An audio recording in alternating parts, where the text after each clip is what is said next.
como para dar una pequeña remembranza de la enseñanza anterior, el pueblo de Israel había sido levantado, sí, por una orden de Dios dada directamente a Josué. Dios le había dicho a Josué que levante al pueblo y que se disponga a ir en marcha tras, sí, el arca del pacto. Allí Dios, mis amados hermanos, sí, los ministraría de una manera muy, pero muy especial. Es decir, el pueblo pasaría el gran río Jordán en seco, como lo dice la Escritura. Dios permitió que el río se secase desde las partes más altas, es decir, de que se vea estancada por alguna razón, sea natural o sobrenatural. Si el afluente del río paró, mi amado, eso le permitiría así a toda una nación pasar este gran río Jordán en seco.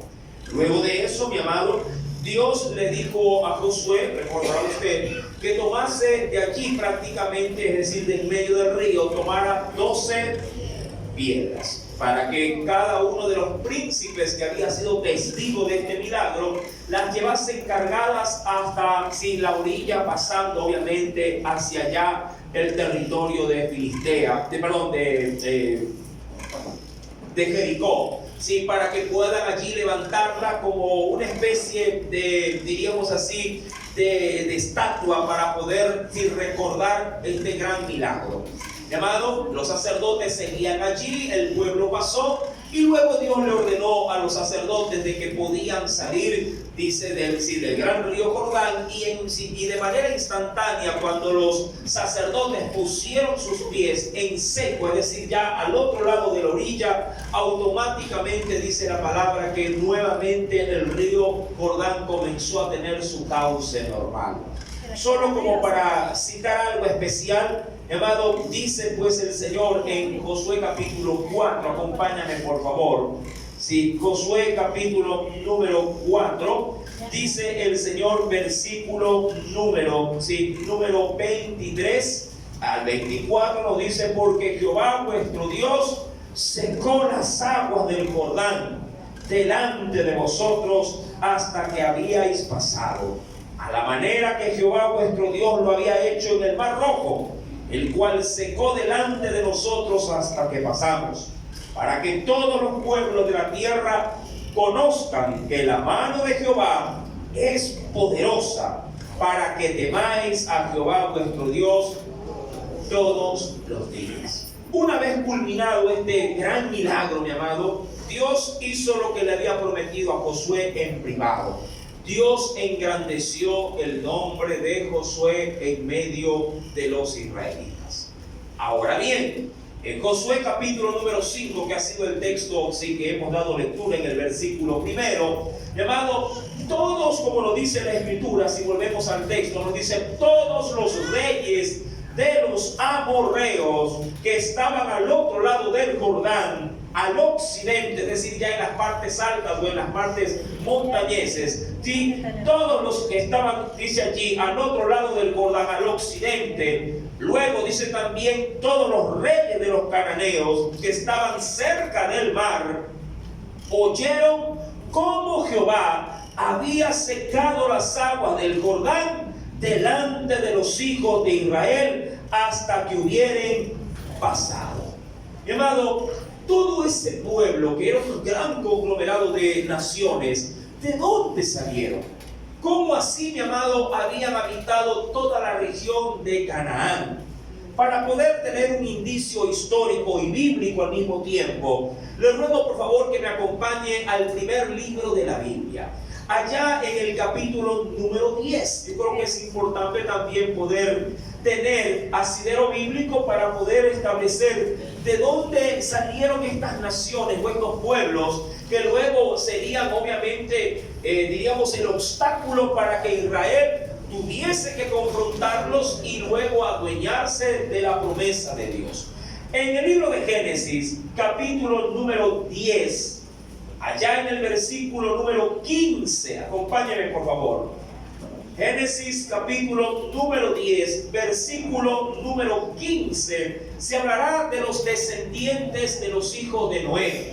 Ya usted debe de recordar, si acaso, que Noé tuvo 3 hijos varones: Sem, Cam y Jafet. Amén. Sem, su hijo primogénito; Cam, y luego Jafet. Versículo número 15 nos dice: y Canaán engendró, dice allí, a Sidón, su primogénito también engendró a Ed. Verso número 16. Ed, ¿a quién engendraría? Y aquí ya no se refiere a nombres, sino a pueblos que salieron de los hijos de esos nombres. Dice, engendró luego ¿a quién? Al Jebuseo, al Amorreo, al Gergeseo. 17, al Ebeo, al Araseo, al Cineo, al Arbadeo, al Semareo y al Amateo. Y después se dispersaron las familias, dice allí, de los cananeos. Versículo número 20. Estos son los hijos de Can, por sus familias, por sus lenguas, en sus tierras, en sus naciones. Que es en pocas palabras lo que queremos establecer. Que de los lomos de Can, mi amado, prácticamente, diríamos, se pobló toda la región de Canaán, toda la región de Mesopotamia. Allí, mi amado, es donde luego esta generación de Can se volcará a la idolatría, al paganismo y obviamente a los pecados que, mi amado, estuvieron siempre delante de Dios para ser reprendidos. Me he guardado el verso 19, porque es también de los lomos de Can que se poblarán, sí, los territorios denominados como Sodoma y Gomorra también. Usted ya sabe el fin de estas ciudades, ya que si va conmigo al verso 19, léalo ahora por favor. ¿Qué nos dice en ese texto?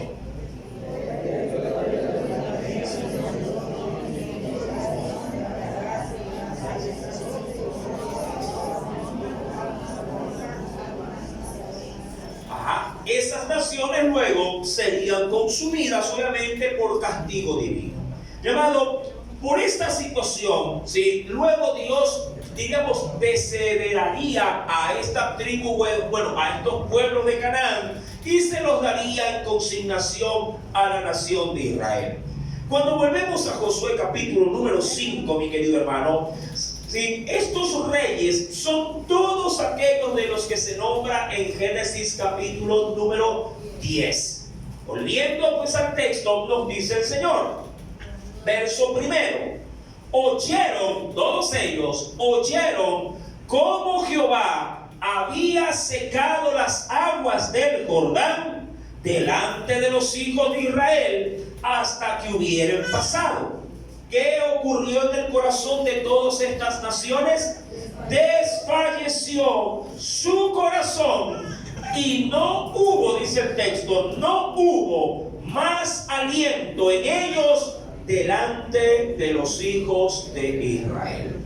Si ya, mi amado, en el libro de Josué capítulo número 2, yo no sé si usted recordará cuando los 2 espías que envió Josué, mi amado, hizo saber obviamente Rahab, la ramera, de que ya el corazón propiamente de los habitantes de Jericó estaba, ¿qué cosa? En un gran desaliento al saber que antes de pasar el Jordán, ellos ya le temían a Israel porque Dios había hecho llegar a oídos de ellos que les había entregado en sus manos a Og y a Gog, que eran reyes que diríamos que habitaban en medio del desierto. Si a esto se le sumaba que Dios también había engrandecido su nombre cuando abrió el gran mar y aparte destruyó a los egipcios, llamado, todos ya temblaban, por decirlo de alguna forma, en su espíritu. Pero ahora bien, ¿qué vamos nosotros en esta preciosa noche a meditar o vamos a tomar como precedente de estudio? Mi amado, si estos, diríamos, o estas naciones llegaron a temer tanto el nombre de Dios, ¿cómo así? Es la pregunta que a mí también, creo yo, me intriga. ¿Cómo así, hoy por hoy, nosotros, el pueblo de Dios, no podemos causar el mismo impacto que causó el pueblo de Israel en ese entonces. ¿Es que acaso, mi amado, ellos tenían otro Dios distinto al nuestro? ¿O es que acaso ellos tenían otras promesas que nosotros no teníamos? Hay tres razones, mi amado, esenciales, ¿sí?, de las muchas que usted puede encontrar en la Biblia. Hay tres razones esenciales que tanto el pueblo de Israel como nosotros debemos de considerar para que Dios actúe en nuestro favor. Y esto, mi amado, quiero que usted lo tome de una manera pero muy presente, digamos así, muy importante y presente, para poder realmente entender cuándo Dios, mi amado, nos defiende, cuándo Dios pelea nuestras causas. Porque de lo contrario, mi amado, nos veremos en una lucha completamente solos. Y claro, Dios ha dicho, Jesús nos ha dicho que sin Él nada podemos hacer.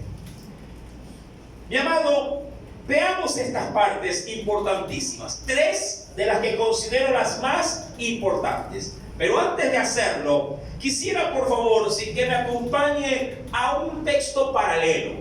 En Nehemías, capítulo número 6, quisiera dar un precedente adicional al que acabamos de leer en Josué capítulo 5. En Nehemías, libro de Nehemías, en el capítulo número 6, está junto al libro de Esdras. ¿Lo tenemos? Libro de Nehemías, capítulo número 6, verso 16. Mira lo que nos dice el Señor. ¿Lo tienes, mi amado? Nehemías, capítulo 6, verso 16. Dice el Señor. Y esto quiero que lo tomes como un indicio adicional. Dice, y cuando lo oyeron todos, ¿hablando de qué? De que Jerusalén había sido amurallada y que también el templo había sido restaurado. Y cuando lo oyeron todos nuestros enemigos, ¿qué ocurrió en medio de la nación que, digamos así, rodeaba a Jerusalén? Dice, temieron todas las naciones que estaban alrededor de nosotros y se sintieron humillados y conocieron que por nuestro Dios había sido hecha, dice allí, esta obra. ¿Qué es lo que quiero remarcar? No es la primera vez que Dios hacía esto para con el pueblo de Israel. Mi amado, cuando alguien considera a su Dios como su razón de ser y hace lo que Él, mi amado hermano, desea, de seguro Dios, mi amado, saldrá al frente contra tus enemigos. Ahora bien, ¿qué parámetros son los que hay que considerar para que Dios esté a nuestro favor e infunda a quienes posiblemente busquen nuestro mal, infunda de su temor? Mi amado, el primero de ellos es obedecerme. Sí, creo que es lo más elemental como principio de Dios para todo hijo, sí, o por lo menos para todos los que se identifican con Dios como hijos. Obedecerme. Deuteronomio, capítulo número 6, versos 18 y 19, creo que nos va a dar una preciosa pauta que va muy estrechamente ligada, sí, a los acontecimientos del libro de Reyes, de Josué, perdón. Dice Deuteronomio capítulo número 6, verso 18 al 19. Sí, y ahí vamos a tener una pauta. ¿Lo encontró, mi querido hermano? Dice el Señor, ¿lo tiene? Verso 18. Y haz, ¿sí?, es un verbo activo, y haz lo recto. ¿Y qué otra cosa más? Y lo bueno, pero ante los ojos ¿de quién? Esto es importantísimo, hermano, debemos considerar, porque hay quienes dicen, pero si yo hago lo bueno, sí, pero delante de tus propios ojos. Ahí hay una marca, mi amado, que usted tiene que aprender a diferenciar. Una cosa es portarse bien y otra cosa es hacer lo bueno delante de Dios. A su criterio usted puede decir que está haciendo las cosas correctas, pero a los criterios del Señor, mi amado, la cosa cambia. Por eso es que el Señor nos dice, haz lo recto y bueno, pero ante los ojos ¿de quién? De Dios. Ahora, ¿cómo poder saber que estoy haciendo las cosas que a Dios le agradan? Obviamente que tengo que depositar esta palabra ¿en dónde? En mi corazón y cumplirla. Pero aún más nos dice, para que te vaya bien y entres y poseas la buena tierra que Jehová juró a tus padres. ¿Para qué? ¿Cuál es el objetivo, mi amado, de así, del querer en Dios hacer lo que a Él le agrada? ¿A dónde me conduce esto? Dice el Señor, para que Él, no tú, para que Él arroje a tus enemigos de delante de ti, como Jehová ha dicho. Mira la diferencia, mi querido hermano. Una cosa es pelear con tus fuerzas y otra cosa es que Dios, mi amado, coja tu carga y Él la lleve por ti, o que Él la pelee por ti. Hay quienes han podido decir, hermano, a mí me gustaría que sea Dios el que lo haga, no yo. Y es verdad, mi amado, pero para poderlo hacer hay que contemplar el primer parámetro. ¿Cuál era ese? Obedecerle, mi amado. Y dentro de ese parámetro de obediencia, el hacer lo recto y el hacer lo bueno no va de acuerdo a mi criterio. Recuerda que mis caminos no son los caminos del Señor, ¿verdad? Sus parámetros no son los míos. Hacer lo recto y lo bueno ante los ojos del Señor, mi amado, es contemplar su palabra y ponerla por obra. Segundo parámetro. No solamente obedeciéndole, sino también viviendo en santidad. Sé santo. Claro, usted debe de recordar que a Josué el Señor le dijo, mañana el pueblo tiene que santificarse, tiene que consagrarse. Si ustedes quieren, mi amado, que Dios pelee por ustedes, si tú quieres que Dios se haga cargo de tus asuntos, primero asegúrate de caminar en obediencia. Segundo, de vivir en santidad. No puedes desprender lo uno de lo otro. De hecho, mi querido hermano, dice el Señor en esa misma función, ¿sí?, de la cual se habla en Josué, en Deuteronomio capítulo 23. Consideremos esto, mi amado hermano. Libro de Deuteronomio, capítulo 23. Recuerda que el libro de Josué lo estamos estudiando porque lo estamos tomando como base, como principio de ¿qué? De poder luchar, mi amado, batallar en el nombre del Señor en estos tiempos y encontrar en Dios victorias también. Dice Deuteronomio, capítulo 23. Verso número 14. ¿Qué nos dice el Señor, mi amado hermano? Dice la Escritura, ¿lo tiene? Porque Jehová tu Dios anda, y esto es importante, anda en medio de tu campamento. No quiero leer por leer, quiero irme deteniendo para ir dando, mi amado, la óptica que Dios creo que desea que la tengamos presente. Y lo primero que Dios nos hace saber es que presencia de Dios, mi amado, la presencia de Dios está en medio de nosotros. ¿Sí?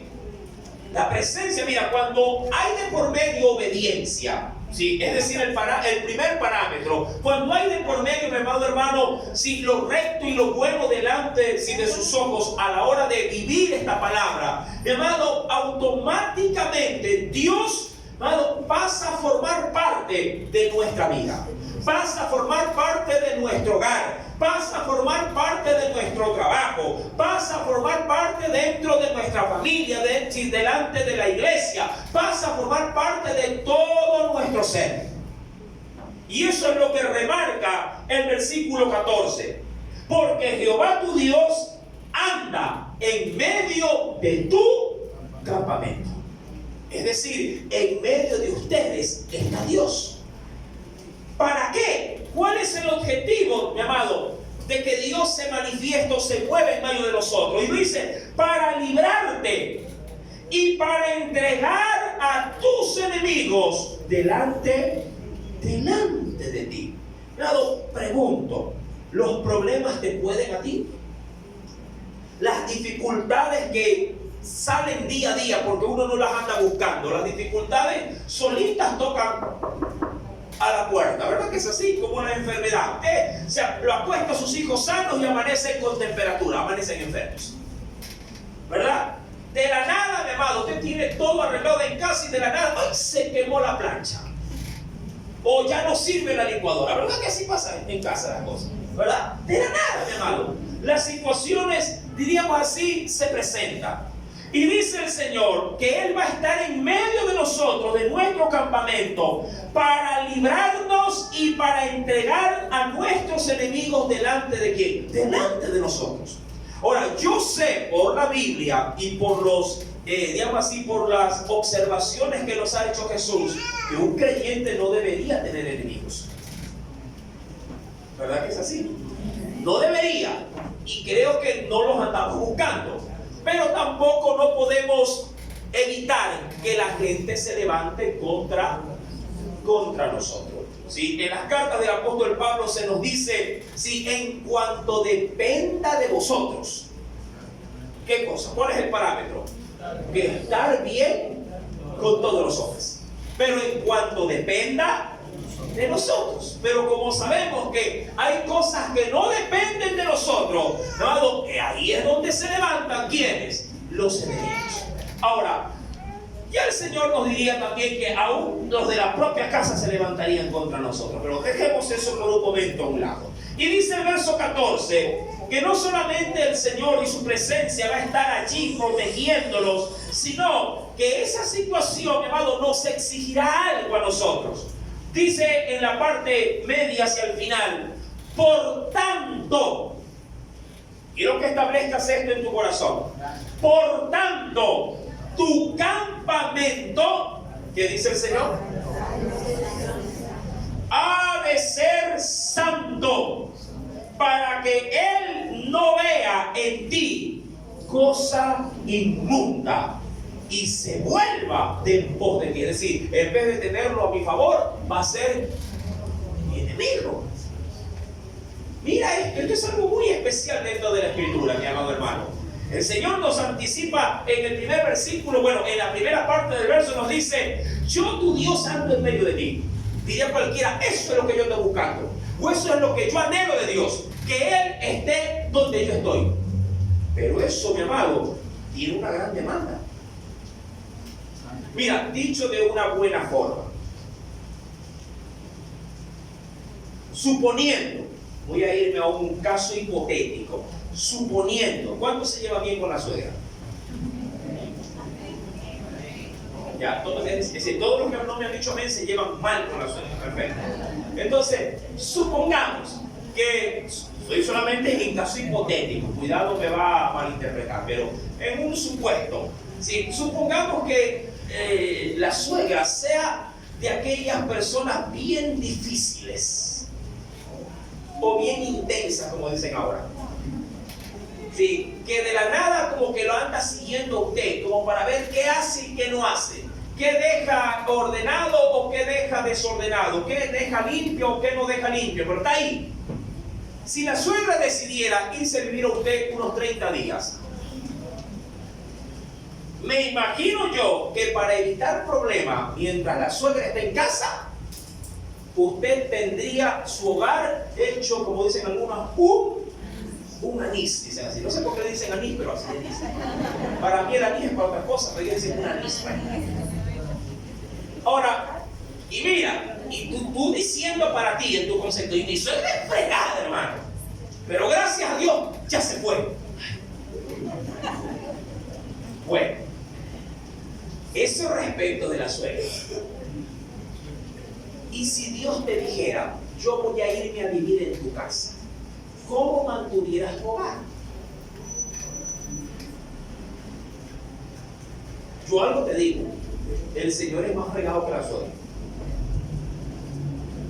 Es más exigente. Porque ahí es donde el Señor nos dice, es que esta es la forma de poder ilustrarlo. Ahí es donde el Señor te dice en la parte final, por tanto, tu campamento, es decir, donde tú vives, donde tú te desenvuelves, donde tú, sí, digamos, te mueves, allí el Señor en tu campamento, sí, ha de ser también santo, para que Él no vea en ti cosa de cosa inmunda, es decir, cosa sucia. Mucha gente dice, uy hermano, yo quisiera que mi vida sea diferente. Y claro, ¿quién no lo quisiera? Pero la pregunta aquí, ahí, sobre todo en el texto, tomándolo como base, pero tú quieres que tu vida cambie sin manifestar tú también en tu vida un cambio. Es decir, quiero que cambie, pero yo no cambio. Y le aduces a Dios que Él haga el cambio por ti. Mi amado, Él no va a hacer lo que a ti te compete hacer. Dicho de una buena forma, es como cuando alguien establece en el hogar, mira, yo cocino, tú lavas, tú arreglas. Si ya se designó esas tareas, entonces cada quien sabe lo que tiene que hacer. Y Dios ha dicho, yo te voy a cuidar.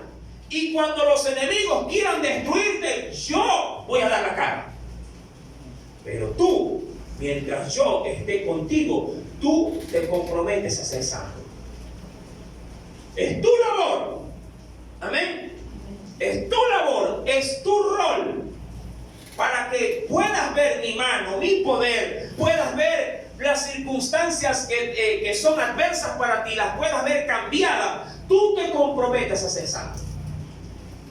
Yo me paseo en medio de tu campamento. Ya lo estamos leyendo, mi amado, del verso número 14 del capítulo 23. Por tanto, tu campamento ha de ser santo para que Él no vea en ti cosa inmunda. Ahora, y si acaso la llegase a ver, la llegase a palpar en mi vida o en los míos, ¿qué ocurrirá por contraparte? Dice, se vuelva de en pos de ti. Es decir, que en vez de tener un aliado en Dios, voy a tener a un enemigo. ¿Y quién quisiera tener a Dios por enemigo? Segundo parámetro, mi amado, que no debemos dejar pasar por alto: ser santos. Primero, obedécele. ¿Quieres que Dios sea tu defensor? Obedécele. Mira lo que Él ha dicho, para que yo pueda arrojar a tus enemigos delante de ti. Obedécele. Segundo, sé santo. Mi amado, cuando hablo de santidad, que ha sido un tema tan trillado, no solo aquí, sino creo que en toda iglesia, hablamos, mi amado hermano, de ser en Dios apartado para el Señor. ¿En qué sentido? Hermano, esto se trata de mantenerlo a Dios así como Dios te mantiene a ti, contento. Quiero ponerlo de una manera muy práctica, muy sencilla. No le quiero dar tanta complejidad a la santidad, para que nadie me diga, no hermano, es que eso es imposible. Es decir, no, a Dios, mi amado, así como Él lo hace contigo, creo que a Dios, en la gran mayoría de las veces, a nosotros nos mantiene a gusto, satisfechos, alegres, contentos, porque sabemos que su buena mano nos está cubriendo, protegiendo. Entonces Dios anhela lo mismo. Manténganme feliz, diría el Señor. No me puedes hacer reír, o siempre me vas a tener llorando cada vez que te veo, ¿sí?, que vives en rebeldía conmigo. Mirado, este asunto de no mantener al Señor contento, como lo quiero ver ya en esta noche, amado, esto tiene muchísimo que ver guardando donde Dios ha venido a habitar en mí, que es en mi propio ser. Dios no viene a habitar en la Biblia cuando yo la tengo abierta sobre la mesa. Dios viene a habitar en mi corazón. Amén. Él no viene a habitar, qué sé yo, mi amado, en el juego de muebles, o ahí metido en la cocina o en el refrigerador. Dios viene de manera exclusiva a habitar en mi corazón. Amén. Y es allí donde yo tengo que cuidar de que mi corazón vaya acorde, como una habitación donde Dios pueda sentirse cómodo. Yo me pregunto, mira, lo quiero ver como los artefactos de la casa. Si tu corazón fuese un dormitorio, ¿cómo tendrías tú el dormitorio para un invitado? Sí. Más allá de limpio y arreglado. Bien, las sábanas las tuvieras limpias, ¿verdad? ¿Sí o no? Limpias, mi amado hermano. las almohadas sí, bien puestas. ¿Verdad que es así? De pronto, si tienes aire en el dormitorio, está prendido de una vez. ¿Verdad que es así, mi amado? Si hace frío, tuvieras una colcha ahí a la mano. ¿Me entiendes? Si tu corazón fuese la sala, ¿cómo la tuvieras? Patas arriba. Si fuese un comedor, ¿cómo lo tendría? Hasta con ya los platos dispuestos para comer. Esa sería en todo caso la gráfica. Mi amado, dejando a un lado esto y poniendo ya a Dios de por sí, si Dios ha venido a vivir contigo en tu corazón, ¿cómo tú dispusieras esta? Hay una alabanza que dice: mi pequeño corazón, su templo es. Oh, qué grandioso, qué maravilla. Sí, porque siendo, mi amado, nuestro pequeño corazón algo muy finito, mi amado, un Dios maravilloso e infinito ha venido o ha decidido querer vivir con nosotros. ¿Cómo tú, mi amado, recibirías al Señor en tu corazón? Yo creo que la parte medular, sobre todo de este segundo aspecto, tiene muchísimo que ver, mi querido hermano, con la comodidad con la que yo puedo atender al Señor en mi corazón o en mi vida. Si yo lo quiero ver contento, entonces haré lo que a Él me agrada. Mira que para esto, y me voy a abrir un poquito, para esto ni siquiera necesitaría conocer sus mandamientos. Para esto, para mantenerme con Él en una buena relación. Hay mucha gente, mi amado hermano, que no conoce nada de Biblia, pero sin embargo ha aprendido a hacer las cosas que a Dios le agrada, sin ofenderlo. Se deja llevar, como se decía allá en el libro de los Hebreos y Romanos también, se dejan llevar por su buena conciencia. Hay alguien que no podría saber cómo te gustan las cosas, pero aún así, él servirte como que si lo supiera. Allá afuera hay gente más educada, mi amado hermano, que te atiende con un respeto y una consideración como mejor que un pariente. Y no necesariamente te conoce, ni siquiera sabe cómo te llamas. Pero está en ellos la calidad de querer servirte mejor. Me encanta, mi amado, porque uno se topa a diario con ese tipo de personas. Y cuando uno los ve, uno dice en su corazón: yo quisiera que en la iglesia existan un par de esas personas. Ya uno quisiera ver, diríamos, cortesía. Ya uno quisiera ver amabilidad. Ya uno quisiera ver respeto. Todo eso forma, mi amado, que te parezca mentira, todo eso forma, ¿sí?, un ambiente donde Dios desea estar. A eso yo le llamo, entre otras cosas, santidad. El problema, mi amado, es que a veces en nuestro corazón no se vislumbra que se tenga la voluntad de quererle decir a Dios: Señor, yo creo que tú y yo sí podemos vivir juntos. Tú y yo sí podemos estar un tiempo a solas sin yo andar ofendiéndote. Hay quienes podrían decir: mientras estoy con alguien me guardo, pero si estoy solo hago lo que me venga en gana. Eso nada tiene que ver con comunión o con santidad. Dios por eso ha dicho el Señor, para que Él, en la parte final, para que Él no vea en ti. Esto ya no tiene que ver con quienes yo ando, sino conmigo, Él y yo. Para que Él no vea en ti cosa inmunda, es decir, cosa sucia, y se vuelva en pos de ti. Algo curioso, pero muy curioso de este segundo parámetro, para que Dios, nos pueda hacer llegar su amparo, es que si usted lee el contexto, es decir, versículo 15 en adelante, hay algo curioso en esa lectura bíblica. Es porque Dios le da parámetros de guerra al pueblo, haciéndole aducir que como Dios se mueve allí, hasta el lugar donde ellos van a estar, necesitan tenerlo limpio. Ahí les dará una ordenanza a los israelitas, y le dirán: si ustedes van a salir afuera a hacer sus necesidades, hagan el favor de llevar una estaca. Mira esos parámetros. Eso es buen vivir, le cuento. Por lo menos si van a hacer sus necesidades, hagan un hueco, metan allí su desperdicio y déjenlo bien cerrado. Porque yo estoy en medio de él. del campamento, estoy en medio de ustedes. Es decir, mantengan el lugar limpio. No con inmundicia. Y eso es lo que Dios me dice a la hora de ser santo. Si mantén tu corazón limpio. Si yo he venido a morar contigo, no veas lo que otros ven. No prestes tus oídos a los que otros están agradados en escuchar. No vivas como otros viven. Si acaso quieres que Dios pelee por ti. Y por último, tercer pero gran parámetro, mi amado, confía en que Él lo hará. A eso se le podría decir fe o confianza. Ven conmigo al Salmo número 18. Acompáñame, por favor. Libro de los Salmos.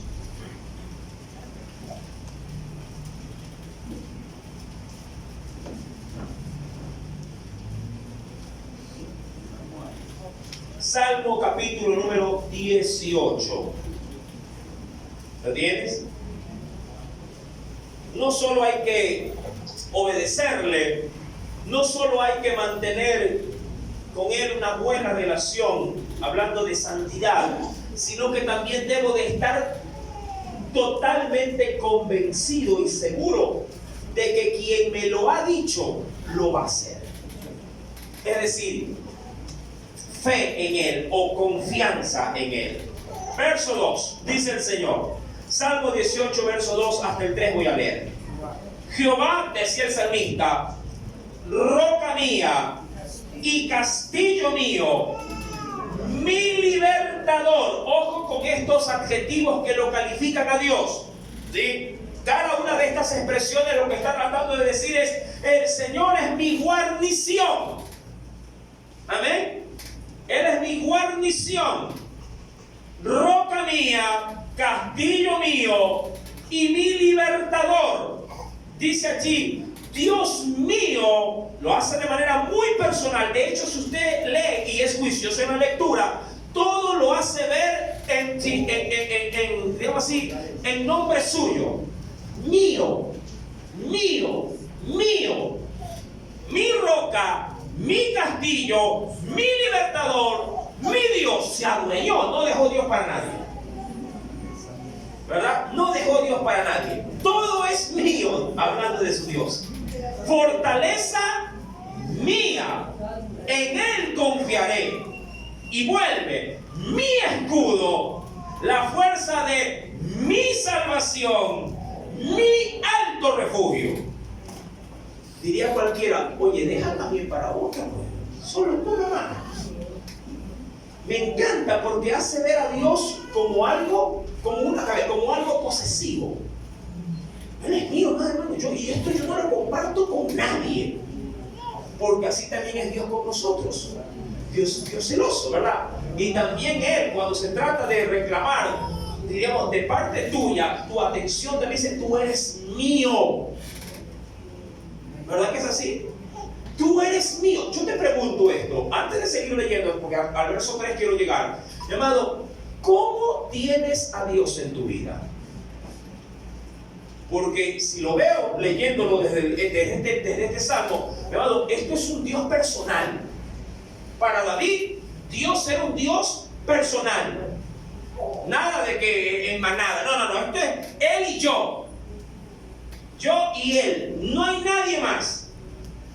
Y eso hace ver, mi amado, de que si un hombre tiene a Dios en ese estatus para sí mismo, mi amado, su confianza está depositada de una manera precisa, directa, sin que no haya ningún tipo, diríamos, de fuga donde se podría escurrir mi fe o mi confianza en Él.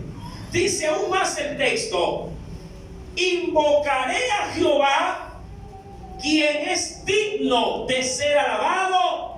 ¿Y cuál será el resultado de esto? Y seré salvo. ¿De quiénes? Seré salvo. Claro, es que no lo sé, pero mira, hay mucha gente, bueno, no digo mucha, poca gente. Hay poca gente que tiene este tipo, digamos, ya no es un bien en ellos, sino que más bien se hace como algo grotesco, Hay mucha gente que defiende a capa y espada posiblemente su apellido o su linaje. Y cuando tienen algún tipo de, no quiero decir de fama, pero sí de renombre, dirán: tú no sabes quién es mi papá. Tú no sabes quién es fulano de tal, y le da el apellido, le dice. ¿Sí? Ya iba a decir mi apellido, no más. ¿Sí? O sea, lo hacen ver como que tras de eso ellos pueden escudarse por completo de cualquier acción que ellos cometan. Hay mucha gente que saca de manera prepotente de pronto lo que pueden ser o lo que son sus padres. Se ha visto, inclusive hay muchos videos por allí que ruedan en las redes sociales cuando hacen ver: mi papá es el juez de la corte. Y la gente a veces como que se detiene. Mi amado, bueno, bien por ello, pero mi papá es el Dios del universo. Amén. Así se lo debería también de mi papá, y a mi papá hace así y se mueren todos. Pero también nuestro Padre hace así y otra vez vuelve a la vida.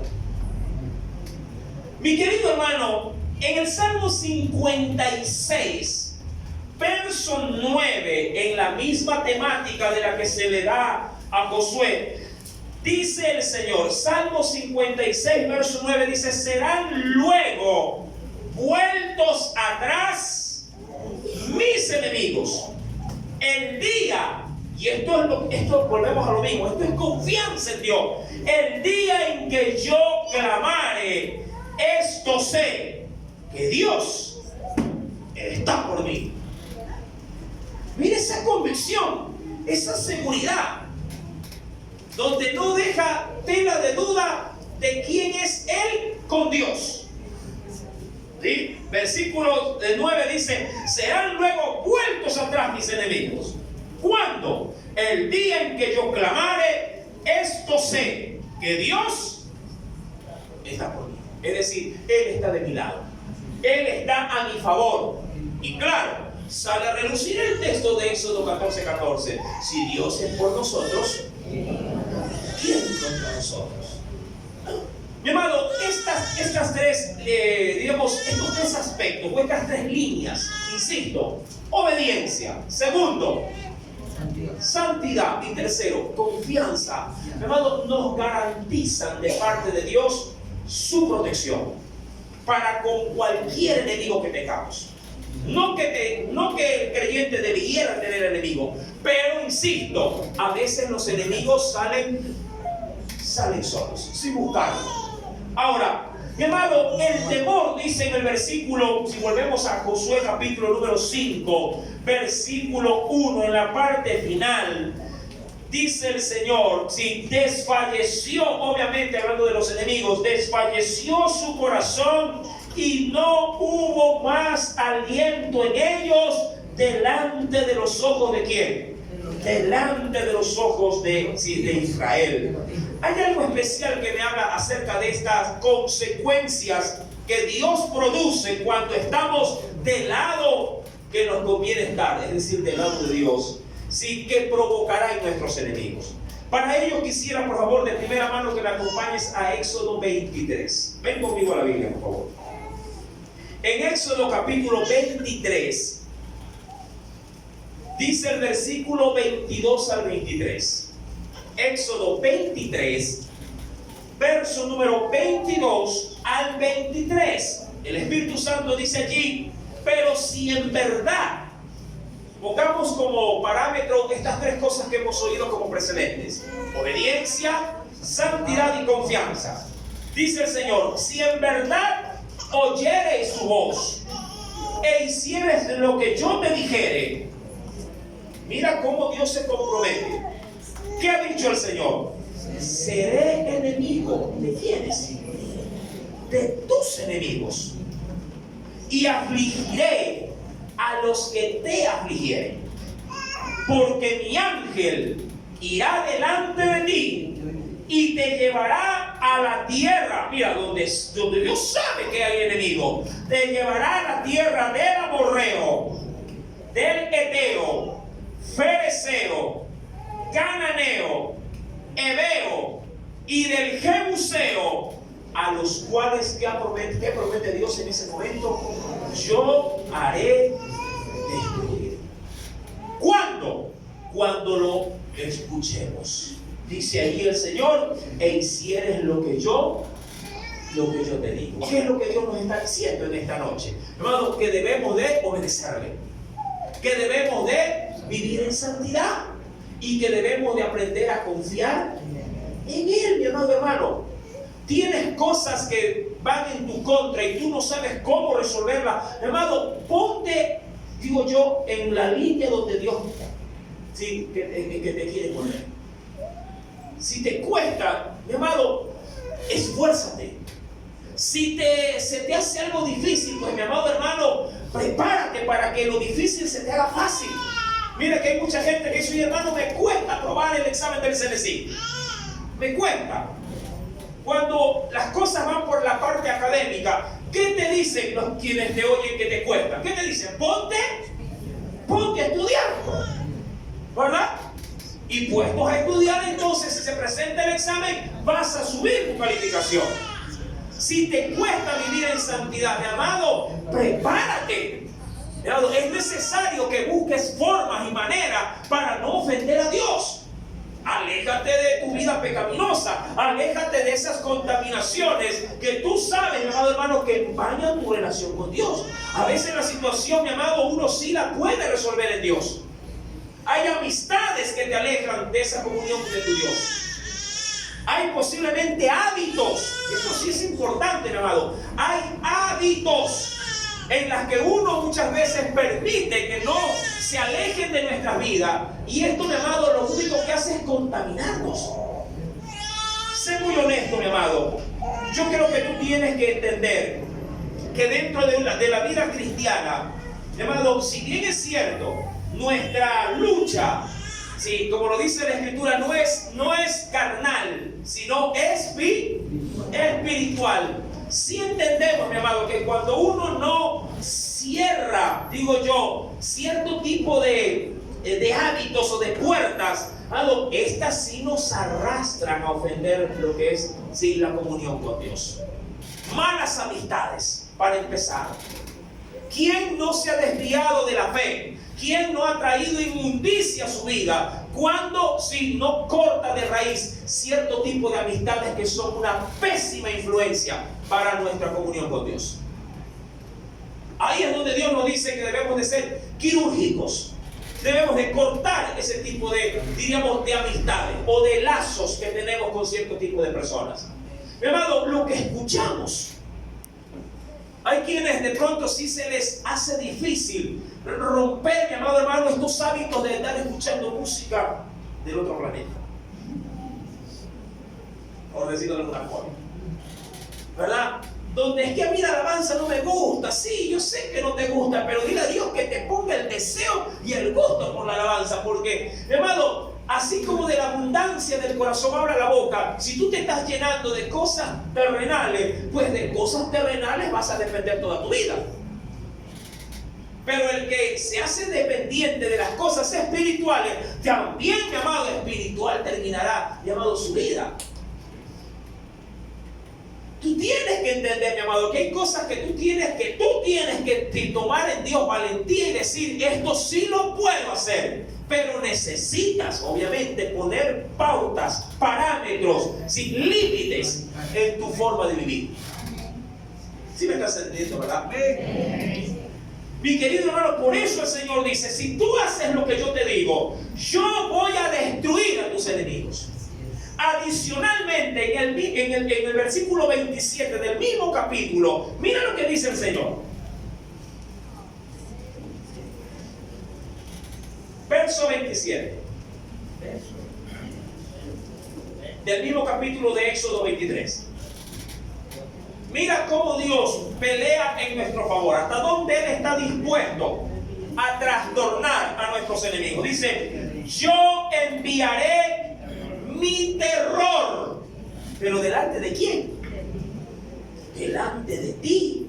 No que te va a poner feo el Señor para que esté haciendo asustar a la gente. No, se refiere que Él va a poner de su temor sí, delante de ti, para que los otros que quieren hacerte daño, al verte no te vean a ti, vean a Dios en ti. ¿Sí? Yo enviaré mi terror delante de ti. Y mira, y consternaré a todo pueblo donde entres, y te daré la cerviz de todos tus enemigos. Es decir, esa altivez con la que ellos pueden tratar a los demás, Dios pondrá sobre ellos humillación cuando vean entrar a un verdadero hijo de Él. Ojo con esto, un verdadero hijo de Él. Cuando a veces tenemos consejerías, mucha gente me dice, no, es que no aguanto, no lo aguanto, o no aguanto la situación. Es verdad, mi amado, a veces uno puede estar propenso a caer en las provocaciones que hay afuera, si diríamos así, en las que nos quieren enredar. Pero de nosotros, mi amado, de nosotros está en Dios el poder tener dominio de la situación. Sí, es una virtud de parte del Espíritu Santo para su iglesia, tener dominio propio, no demonio propio, dominio propio. Porque hay gente que no sabe cómo manejar las crisis y termina explotando. Amén. Y ahí es donde quiere aflorar ese viejo hombre o esa vieja mujer también.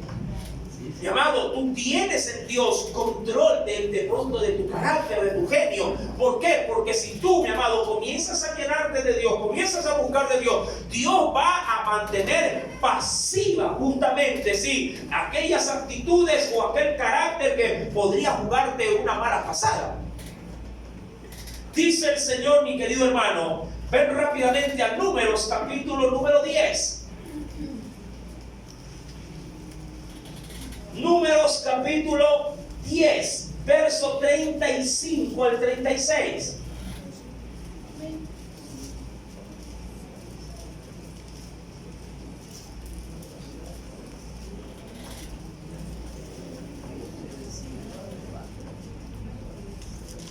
¿Lo tiene? Dice el Espíritu Santo, esto me gusta porque va acorde con lo que le pasó a Josué. Cuando el arca se movía, dice allí, Moisés, ¿qué cosa le decía al pueblo? Levántate, oh Jehová. Ojo con esto, no quiero resaltar tanto el asunto del arca, sino cómo la presencia de Dios estaba con ellos. Dice, cuando el arca se movía, Moisés decía, levántate, oh Jehová, y sean dispersados tus enemigos, y huyan de tu presencia los que te aborrecen. Y cuando el arca se detenía, ¿qué también decía Moisés? Vuelve, oh Jehová, a los millares de millares, dice allí de Israel. Es decir, Señor, ahora quédate con nosotros. Así debería de ser el entrar y el salir de cada uno de nosotros. Donde vas tú, ¿quién debería ir delante de ti? Dios. Tu Dios. Cuidado, vas allá a decir, bueno, Señor, voy a trabajar, quédate en casa porque acá allá afuera yo me encargo del no. Dios debería ir contigo. Señor, como voy a la universidad, entonces usted se queda en casa, que cuando yo venga ahí otra vez nos ponemos a cuenta. No, mejor, hermano. Tú eres cristiano 24/7. ¿Verdad? Tú eres cristiano en todo momento, hermano. En tu trabajo debes de manifestar tu cristianismo. En tus redes sociales debes manifestar, mi amado, que Cristo gobierna tu corazón. Yo creo, mi amado, créeme, con gran sinceridad te lo digo, yo sí pienso y creo que lo que somos desde aquí adentro debe aflorar allá afuera. Hay mucha gente, mi amado, créeme, que cuando usted ingresa a los Facebook de ellos a ver sus estados, digamos así, ¿cómo le digo? Su información, amado, es como que si uno ve a una persona totalmente distinta de lo que aquí dice que es. Amado, lo que somos aquí lo debemos de ser en todo lado. Si aquí usted, mi amado, manifiesta fe, manifiesta amor, manifiesta alabanza, manifiesta comunión, amado, en sus redes sociales debería de manifestar lo mismo. Aquí cantando alabanza y en los TikTok cantando música mundana. No me parece. Y si tanto le llama la atención andar cantando, cante alabanza en el TikTok.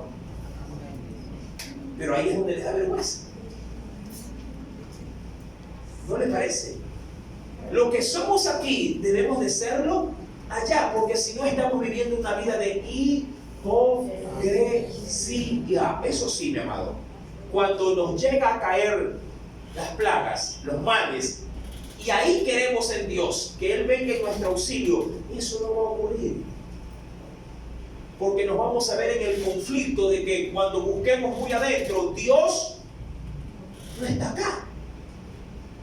Mi amado, dice el Señor, y ven conmigo, por eso es que me encanta, porque para Números, en Moisés, en el libro de Números, Dios estaba dentro y fuera del campamento, o lo que es igual, fuera y dentro del campamento. Dice, cuando el arca se movía, ¿qué decía Moisés? Levántate, Jehová, y dispersa a tus enemigos. Y cuando el arca se detenía, vuelve, Jehová. Es decir, él cargaba a Dios en el bolsillo, por decirlo de alguna forma. Hay gente que puede salir a cualquier lado, hasta la billetera se puede olvidar, menos el celular. Lindo sería que donde va el cristiano, agarre a Dios de la mano y diga, vente, usted viene conmigo, Señor, porque sin ti puedo caer. ¿Sí? Quiero que vayas donde yo esté. Si Él se mueve, yo también sé, cuidado, no me dejes. Si tú te vas, llévame contigo también. Porque el riesgo está en ambos lados. Si yo salgo sin Él, mi amado hermano, fracaso. Y si Él se va sin mí, también fracaso. ¿No te parece? Mi amado, asegurémonos que la presencia de Dios, por eso Moisés sí le decía al Señor, Señor, si tu presencia no va con nosotros, no nos moveremos. Dice el Señor en el libro de Levítico, capítulo 26. Ven rápidamente, mi amado, ya terminamos. Gracias a Dios ya la lluvia no está. ¿Y cuántos vinieron con lluvia? Tengo frío en este momento, pero solo en la planta de mis pies, porque ahí se me mojaron todo el otro paso. En Levítico 26, verso 7 en adelante, dice el Señor, en la misma temática de lo que el Señor le hablaba a Josué, dice, perseguiréis, esto es algo de desafío, dice, perseguiréis a nuestros enemigos y caerán a espada delante de vosotros. Verso 7 al 9. 5 de vosotros, me encanta esta forma en la que el Señor manifiesta. 5 de vosotros perseguirán a cuántos, dice el Señor, a cientos, y cientos de vosotros perseguirán a 10,000, y vuestros enemigos caerán a filo de espada delante de vosotros. Tú dirás, wow, Señor, eso quiero yo. Pero mira la demanda, o mira la consecuencia de cómo pasan estas cosas. Porque yo me volveré a vosotros y os haré crecer y os multiplicaré y afirmaré mi pacto con vosotros. Y por cierto, hoy ese pacto se llama Jesucristo, sí, de Nazaret. Amén. Jesús de Nazaret es nuestro pacto ahora, para que todo esto pueda ser evidente en nosotros. Mi amado, si decidiéramos caminar solos, quedaríamos expuestos. Hay quienes dicen, yo no necesito de Dios en mi vida. Mi vida la controlo yo. Es tu elección, por cierto. Dios no te obliga a que tú dependas de Él. Pero debes de entender que si así lo decides, solo tú asumes los riesgos. ¿Verdad? Diría cualquiera, oye, lleva $1 para que vengas en carro. No, yo voy sin plata. Pero queda lejos, no importa, yo veo cómo llego. Bueno, puede ser que días anteriores haya habido una alma caritativa que te veía caminar, o sea, lo llevo, bueno, dice, llegué en carro. Puede ser que otro día un alma caritativa te haya dicho, no quisiera 50 centavos, bueno, Pero puede ser que un día se te acabe tu suerte y no haya ni quien te dé 50 centavos ni quien te pare y te recoja, sino que te vengas completamente solo a pie y con lluvia. Es decir, tú asumes completamente los riesgos. Si decidiéramos luchar solos, ¿qué riesgo es el que podría venir sobre nosotros? Bueno, en Números capítulo 14, para concluir, en Números capítulo 14, Dios le dijo al pueblo, verso 42, verso 42 al 43. ¿Qué le dijo el Señor? No subáis. Ojo, el pueblo quería ir a la guerra, pero el Señor, ¿qué le había dicho? No subáis, porque Jehová no está en medio de vosotros. No seáis heridos delante de vuestros enemigos, porque el amalecita y el cananeo están allí delante de vosotros, y caeréis a espada. Pues por cuanto os habéis negado a seguir a Jehová, por eso no estará Jehová con vosotros. ¿Sabe lo curioso de esta historia, de ese texto más adelante? Es que el pueblo dice, no, vamos nomás. Y el pueblo fue. Y apenas ingresaron a la batalla, vino una gran mortandad sobre los israelitas. Y sus enemigos, los amalecitas, los vencieron. Mi amado, ese es el riesgo de querer luchar solos. Yo creo, mi amado, que todo aquel que tiene de parte de Dios su buen espíritu sabrá perfectamente, mi amado, que con Él es que seremos más que vencedores. Amén. Que el Señor añada.